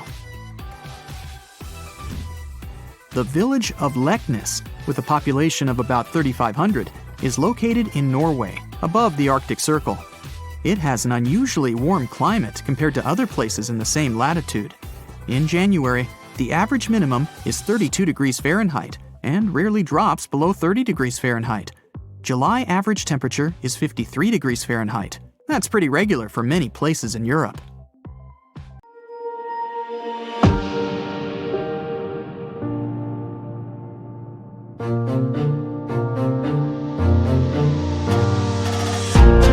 Check this out. What were 60,000 jellyfish doing in space? The backstroke? When and why was Niagara Falls dry? Where can you see a green sunset and a flowering desert? Let's dig into some of the Earth's mysteries. The Earth had a second moon. A space rock the size of a car had come up too close and had been tangled into our planet's gravitational pull for at least a year. In March 2020, it left Earth for the Sun's orbit. This was only the second confirmed mini-moon after the one spotted in 2006. In 1991, NASA sent to space around 2,500 jellyfish polyps in bags with artificial seawater. By the end of the mission, they had multiplied to 60,000 jellies. Scientists wanted to see if jellies born in space would be able to adapt to Earth's gravity after coming back. Sadly, they didn't do so well. Humans and jellyfish have similar gravity-sensing structures, so humans born during long future space missions could have some massive vertigo back on Earth too. In 1859, the biggest solar storm ever was recorded.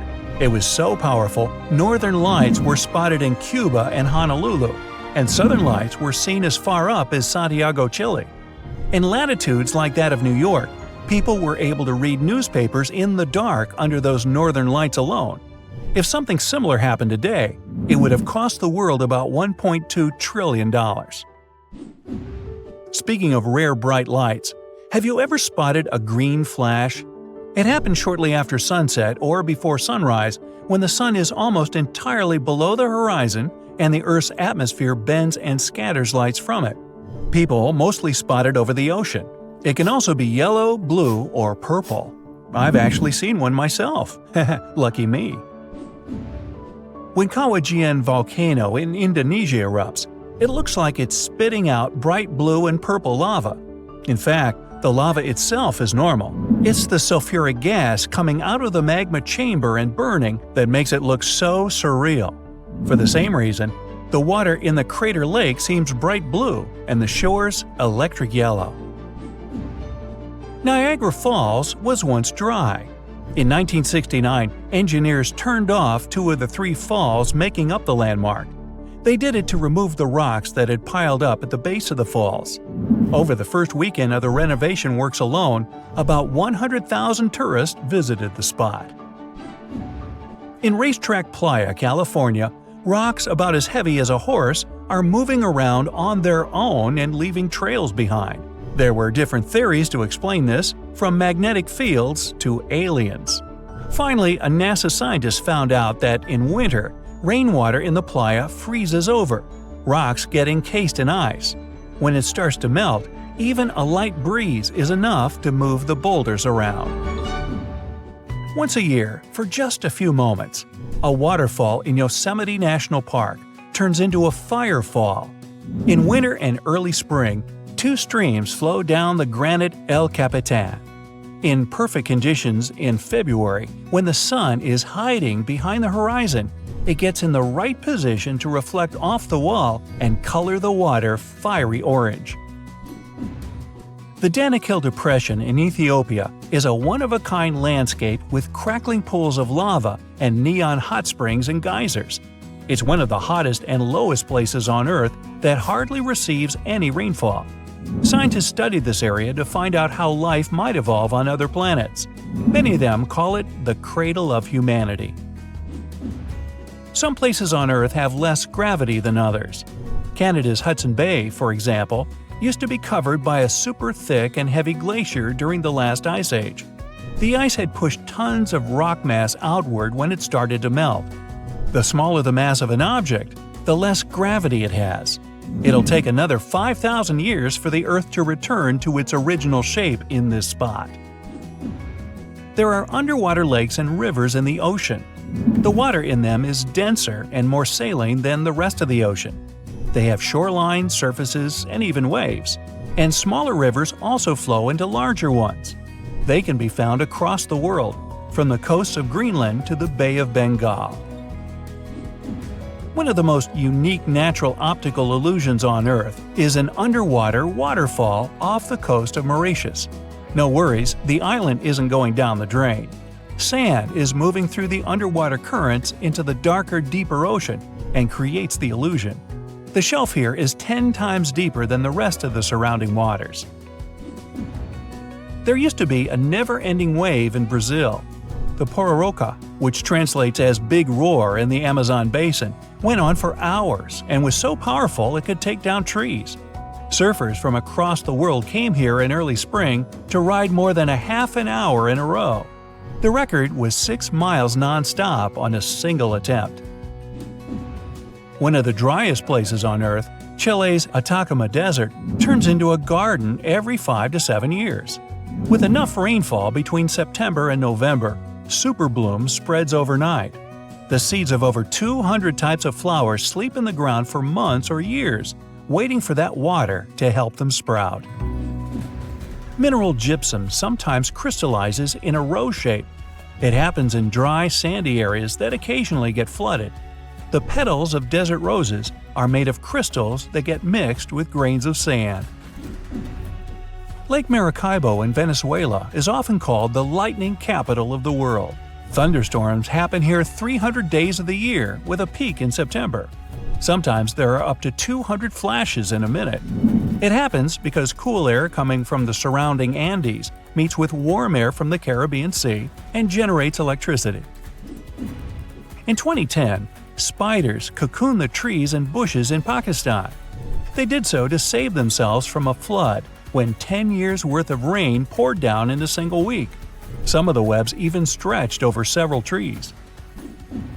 One of the rarest types of clouds are lenticular clouds that look like giant mountain hats. They're formed when moist air is traveling over a mountain or a mountain range and gets into an area of turbulence. They are so rare in flatland, people sometimes take them for unidentified flying objects. You can spot flowers in the Arctic Ocean in the midst of winter.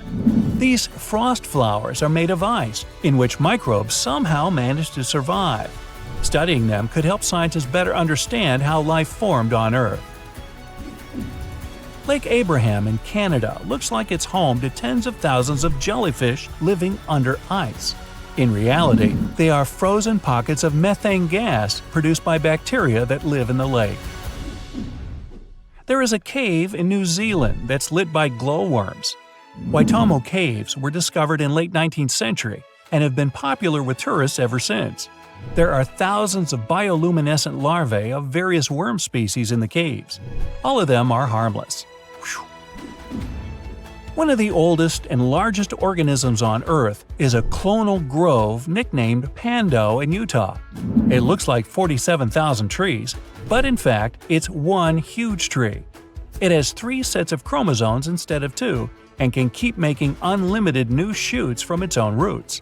Scientists believe it's at least 80,000 years old. Volcanoes can produce lightnings. They're formed in columns of volcanic ash through friction and static electricity to connect the positively and negatively charged particles. To understand how it works, you can rub a balloon across your hair or your feet across a carpet and then touch a metal doorknob.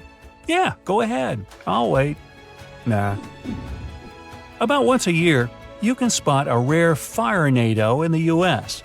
Fire tornadoes start when a strong wind picks up heat from a fire. They're made of flame or ash. They're different from regular tornadoes because they don't start from cyclones. Firenadoes are about as tall as the Leaning Tower of Pisa. Unlike firenadoes, fire rainbows don't cause any damage at all. They aren't about fire or water. Fire rainbows only happen when the sun is very high in the sky and its light is passing through ice clouds. A white rainbow is a rare illusion created by fog and water. Like a usual rainbow, it's formed when light is shining through droplets of water. It loses color because fog droplets are hundreds of times smaller than those of rain. A white rainbow is sometimes mistaken for moonbow.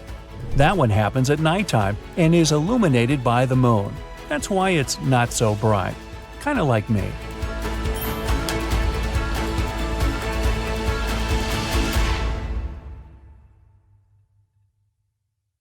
Oh, just looking at Lake Natron makes you wonder if you're still on Earth. The red water looks nightmarish. Then you smell it. It's like a poisonous chemical cocktail. Snakes, lizards, birds, any living creature is afraid to go near the lake. Even hyenas pass by it, and those hungry guys are hard to scare. The African sun burns the ground all around. Hardly any vegetation grows. There's also a volcano nearby that oozes black lava. Hot water geysers complement the alien landscape. The Scarlet Lake reaches scalding temperatures, almost as hot as a fresh cup of coffee. Water evaporates quickly. What remains? Salt, and lots of it. Chemically, this is more a lake of ammonia. Think of household cleaners and bleach than water. If you decided to take a dip, well, I wouldn't recommend it if you value your life. Hey, at least you'll go in an epic way. You'd turn into a stone statue. Wow, make a goofy pose. Leave scientists wondering for generations. Okay, back to the eerie stuff. If you're wondering why this lake is so treacherous, let's go back to that volcano. It's called Oledoino Lingai. Unique because its lava is black, not bright orange or red, yes. But it's also not as hot as your standard liquid rock flowing from mountains that go boom. Half of this lava is made up of molten potassium and sodium carbonate. That stuff gets used in, cleaning products. These chemicals enter not only the soil, but also the water where they quickly dissolve. Add minerals from the river that feeds the lake, and we have a dangerous broth. So, what nightmarish, Lovecraftian monsters could dwell in these toxic waters? A giant tentacled beast with razor-sharp fangs? Nope, just flamingos. They don't hang out in the water like it's any regular lake, they lay their eggs in it. Imagine being born in a pool of window cleaner.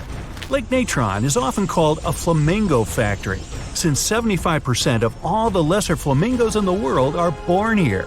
And this pink bird, always practicing its balancing act on one leg, isn't as goofy as it seems. I mean, it stands around in boiling hot water, feeding on toxic algae. The algae would take down any other animal that tried to eat it, doing damage even on the cellular level. But lesser flamingos have evolved to fill up on this stuff like it's no big deal. The algae is also microscopic. These birds dip their beak into the boiling hot lake and filter it out of the water.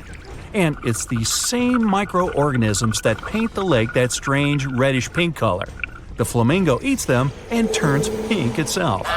Yes, all flamingos are born gray or white, but their food changes their appearance.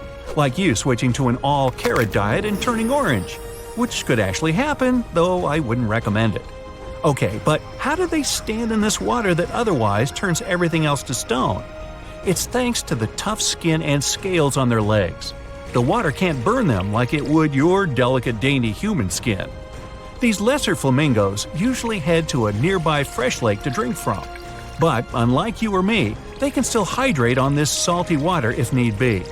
They have special glands in their head that removes the salt. It then drains out through their nasal cavity.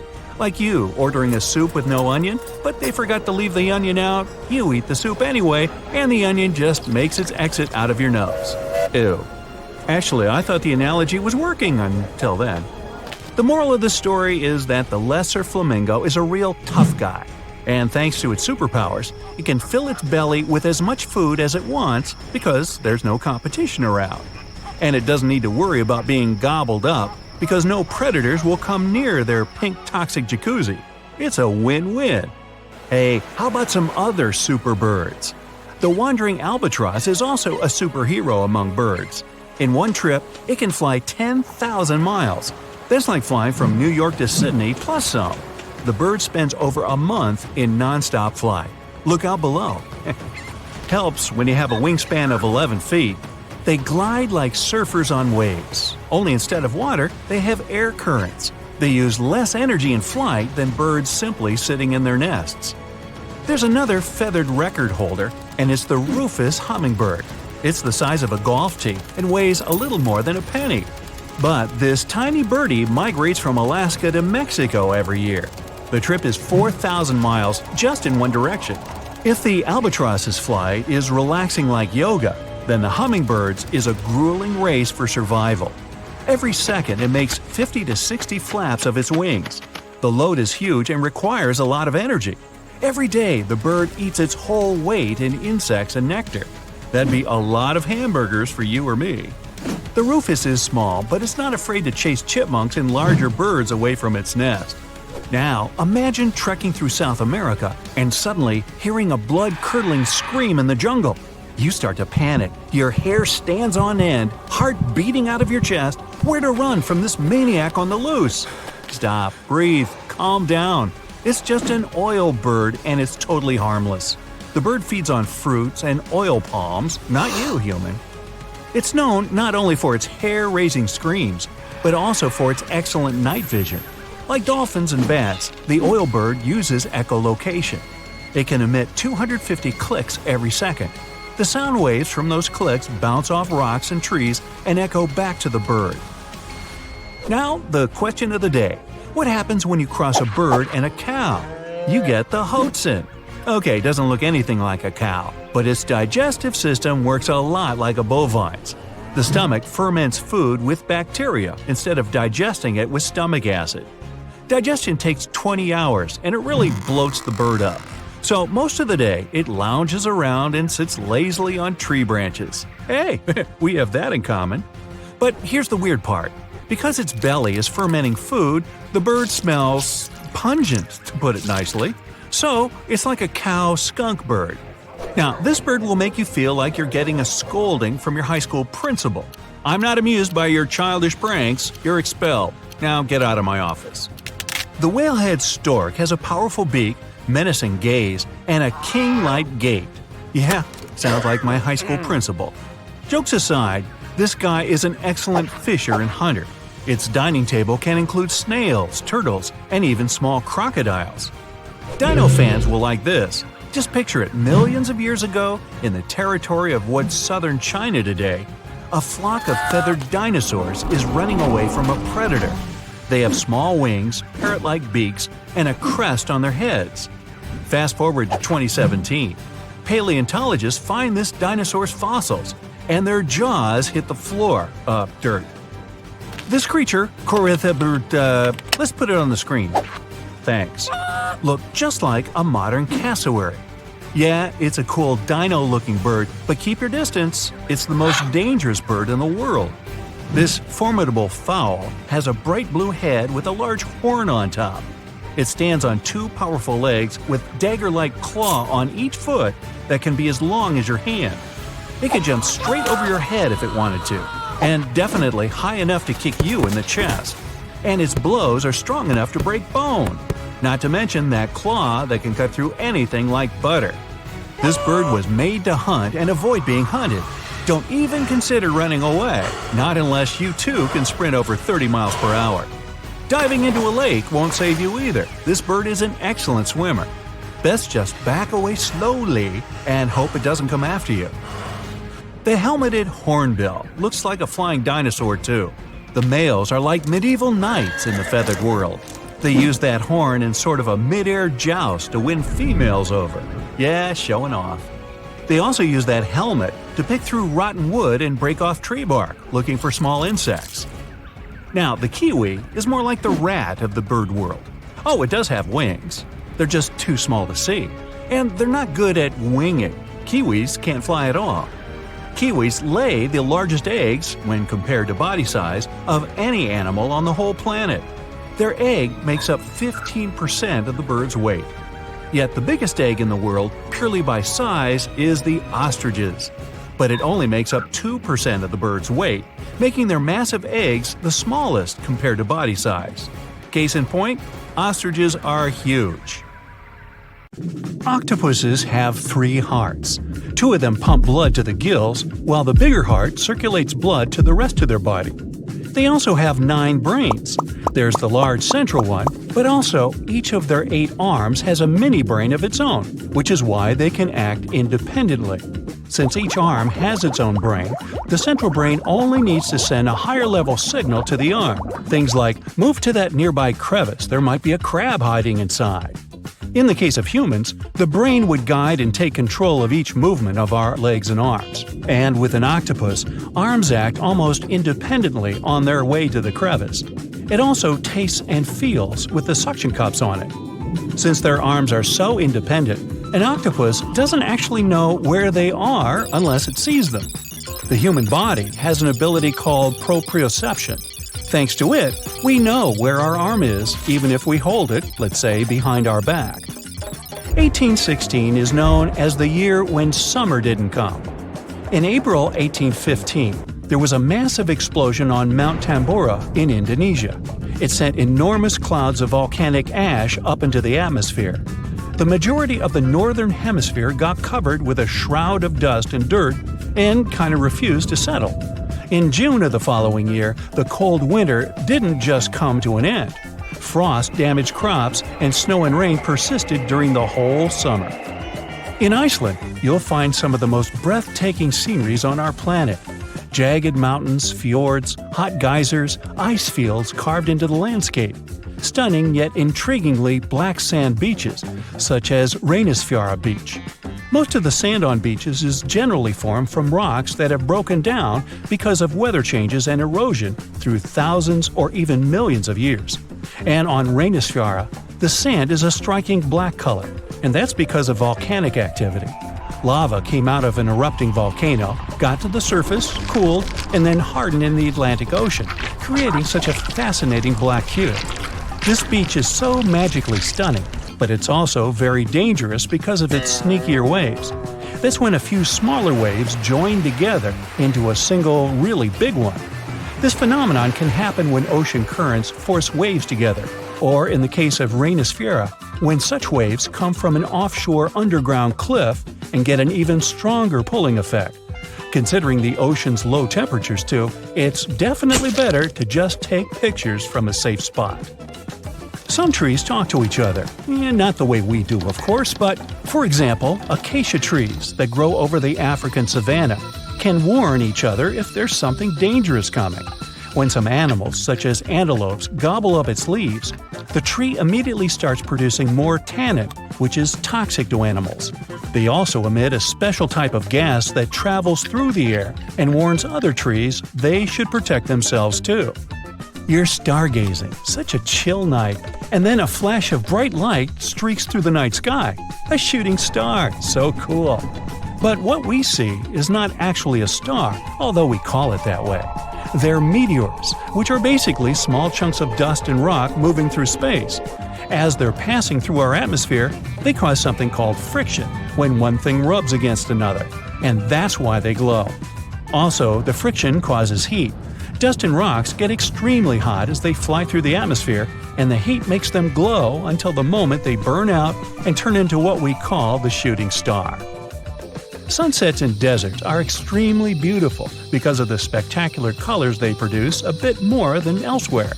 Sunlight consists of various shades of the color spectrum. When the sun is high in the sky, these colors mix together and our eyes see them as white.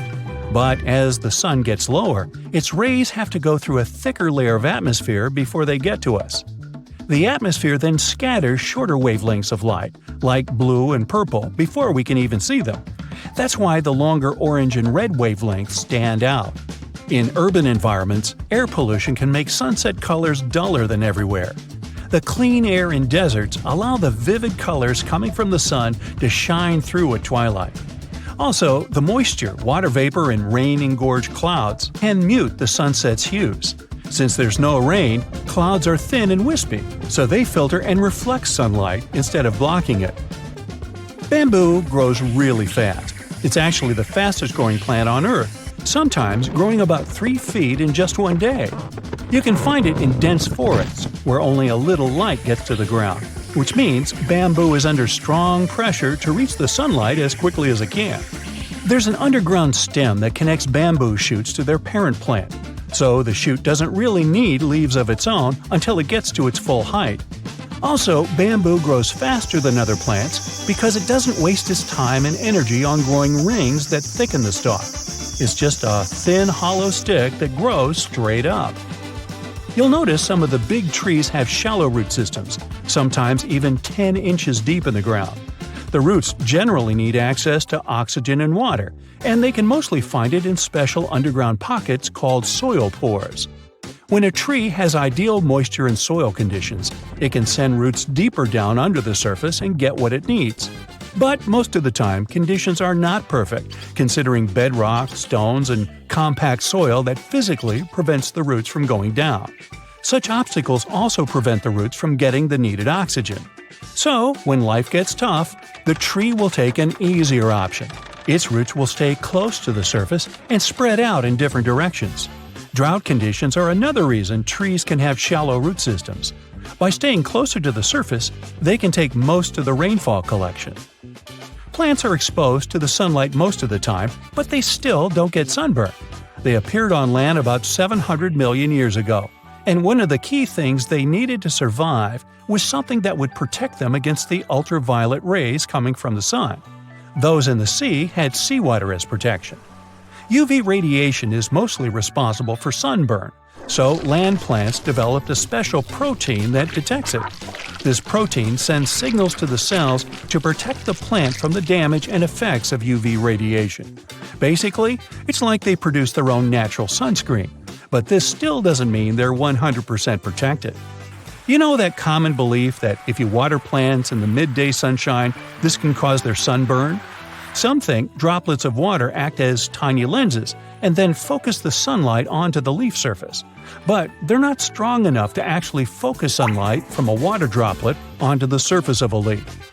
It's just that their natural sunscreen doesn't mean total protection. Too much exposure to UV radiation damages cells in the leaves and bark of the majority of plants.